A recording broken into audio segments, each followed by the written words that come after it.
ഈ ഒരു സംഭവം ഉണ്ടല്ലോ, കസ്റ്റേർഡ് പൗഡർ കുറേ നാളായിട്ട് എൻ്റെ കയ്യിലിരിക്കുക കേട്ടോ. ഇനിയും ഞാനത് വെച്ചുകൊണ്ടിരുന്ന ചിലപ്പോൾ അതിൻ്റെ എക്സ്പയറി ഡേറ്റ് കഴിഞ്ഞു പോകും. അപ്പോൾ ഞാൻ വിചാരിച്ചു എന്തായാലും ഉണ്ടാക്കാമെന്ന്. അപ്പോൾ ഒരു 2-2.5 ടേബിൾ സ്പൂണോളം എടുത്തിട്ട് ഞാനൊന്ന് പാലിൽ മിക്സ് ചെയ്ത് ആദ്യം വെച്ചിട്ടുണ്ടായിരുന്നേ.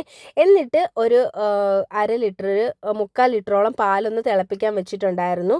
എന്നിട്ട് മധുരത്തിന് വേണ്ടിയിട്ട് ഒന്ന് തിളച്ച് വന്നപ്പോൾ മധുരത്തിന് വേണ്ടിയിട്ട് ഒരു 4 ടേബിൾ സ്പൂൺ ബ്രൗൺ ഷുഗർ ചേർത്ത് കൊടുക്കുന്നുണ്ട്. മധുരത്തിന് അത് മധുരം പോരാ, എന്നാൽ പിന്നീട് ചേർക്കാമല്ലോ.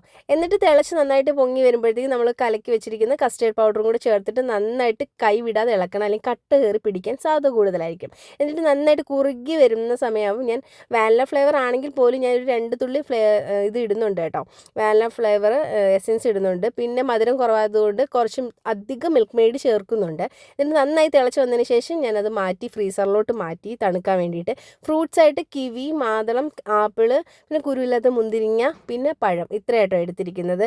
അപ്പോൾ കിവി ഞാൻ ആദ്യമായിട്ടോ ഡയറക്റ്റ് കഴിക്കുന്നത്. ഞാൻ ജ്യൂസും ഷേക്കൊക്കെ കഴിക്കുന്നതല്ലാതെ ഡയറക്റ്റ് കഴിച്ചിട്ടില്ല. അപ്പോൾ ഇത് കഴിച്ച് ഭയങ്കര മധുരമായിരുന്നു കേട്ടോ. അപ്പോൾ ഞാൻ ഒരെണ്ണം എടുക്കാമെന്ന് പറഞ്ഞ് ഞാൻ തിന്നത് പകുതിയാക്കി. പിന്നെ ഒരെണ്ണം കൂടി എടുത്തിട്ട് അതും കൂടി ചേർക്കാമെന്ന് വെച്ചു. ഒരെണ്ണം ഞാൻ മാറ്റി വെച്ചു പിന്നെ കഴിക്കാൻ. അങ്ങനെ ഫ്രൂട്ട്സ് എല്ലാം അരിഞ്ഞു എടുത്ത് മാറ്റി വെച്ചിട്ടുണ്ടായിരുന്നു. അപ്പോഴേക്ക് ഫ്രിഡ്ജിൽ വെച്ചിരിക്കുന്ന കസ്റ്റേർഡ് മിക്സ് ഒന്ന് തണുത്ത് വന്നിട്ടുണ്ടായിരുന്നു ചെറുതായിട്ടൊന്ന്.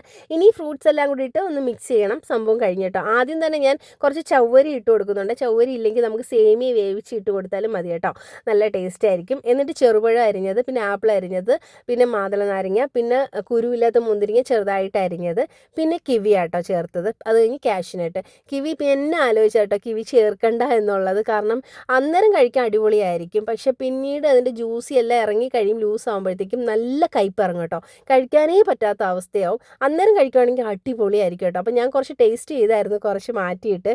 ഒടുക്കത്തെ ടേസ്റ്റായി. ഞാൻ ഉണ്ടാക്കിയതുകൊണ്ട് പറയില്ല കേട്ടോ, നല്ല ടേസ്റ്റ് ആയിരുന്നു. ഞാൻ മിൽക്ക് മെയ്ഡൊക്കെ കുറച്ച് അധികം ഇട്ടിട്ടുണ്ടായിരുന്നു മധുരത്തിന് വേണ്ടിയിട്ട്. അപ്പോൾ ആ സമയത്ത് കഴിക്കാൻ ഭയങ്കര മധുരവും ഭയങ്കര ടേസ്റ്റും ആയിരുന്നു കേട്ടോ. തണുപ്പില്ലാത്തത് കൊണ്ട് തന്നെ അന്നേരം കഴിക്കാൻ നമുക്ക് തോന്നില്ല, പക്ഷേ തണുപ്പിച്ച് കഴിക്കുമ്പോഴത്തേക്കും അടിപൊളിയാണെന്ന് പറഞ്ഞിട്ട് ഞാനൊരു 3-4 മണിക്കൂർ കഴിഞ്ഞ് എല്ലാവർക്കും സെർവ് ചെയ്ത് കൊടുത്തു. പക്ഷേ എല്ലാവരും കയ്പ്പെന്നാട്ടോ പറഞ്ഞത്. പിന്നെ അറിഞ്ഞത് അതിൻ്റെ കിവിയുടെ കയ്പ്പ് ഇറങ്ങിയത് കൊണ്ടാണ് അങ്ങനെ ഒരു സംഭവം പറ്റിയെന്നുള്ളത്. പക്ഷേ ഇനി ആരും അങ്ങനെ ഫ്രൂട്ട് കസ്റ്റേർഡിനകത്ത് കിവി ചേർക്കാൻ പാടില്ല കേട്ടോ. അപ്പോൾ വീഡിയോ ഇത്രയേ ഉള്ളൂ.